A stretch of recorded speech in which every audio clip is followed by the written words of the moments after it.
Market to Market is everywhere you are.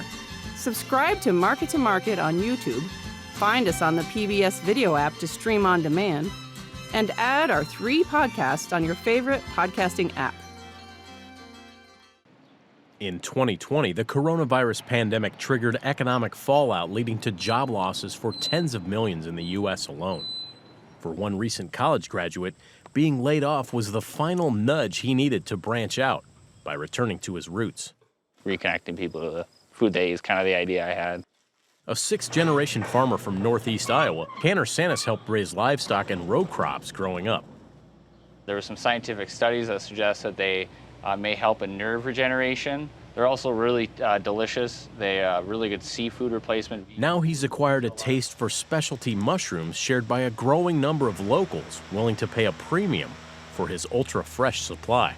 I had listened to a podcast, and it was talking about the health benefits of lion's mane, and I was too broke. I was in college at the time to afford the supplements, so I ended up buying a grow block of the lion's mane.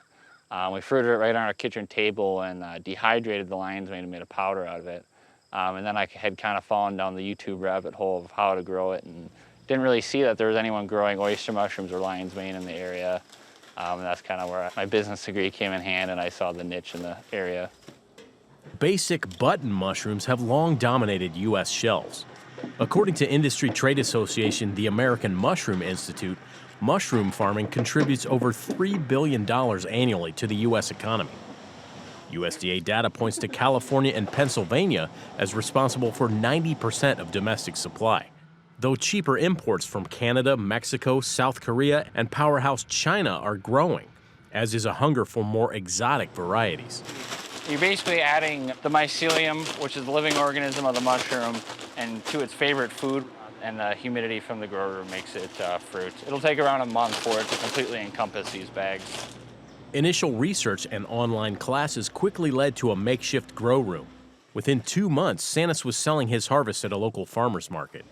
Now, an upgraded grow space inside a repurposed refrigerator trailer in a barn on the family farm gives him the environmental controls and space needed to bump yields to around 250 pounds per week. His startup, Reconnected Farms, supplies various food outlets within a 60-mile radius of Dorchester, Iowa. We started carrying Tanner's mushrooms in November of 2020, and as soon as we started carrying his product, it almost doubled our sales. Brian Haugland is the produce manager at Woodman's Market in Onalaska, Wisconsin, a suburb of La Crosse, where Sanis went to college.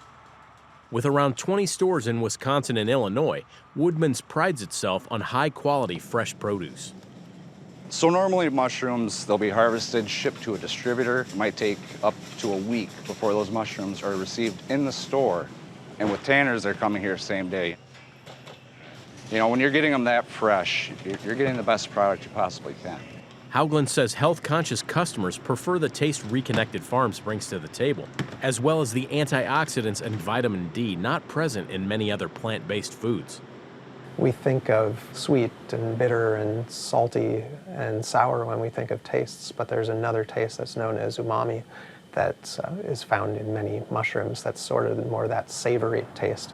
Dr. Todd Osmundson is a mycologist at the University of Wisconsin-La Crosse who uses DNA to study and identify the geographical distribution of fungi, various strains, and their relationship to different environments.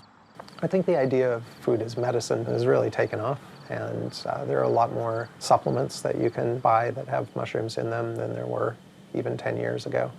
And it's also getting attention in clinical settings. Osmundson says past scrutiny of mushroom compounds has led to pharmaceutical heavy hitters like penicillin and cyclosporin, and fungal analysis continues regarding their immune system influence fighting infections and cancer. He adds use of varieties like lion's mane stretches back 3,000 to 7,000 years between ancient Greece and traditional Asian medicine. There's been some suggestion that it could be helpful in Parkinson's disease, ALS, possibly Alzheimer's disease, any disease that involves neurodegeneration.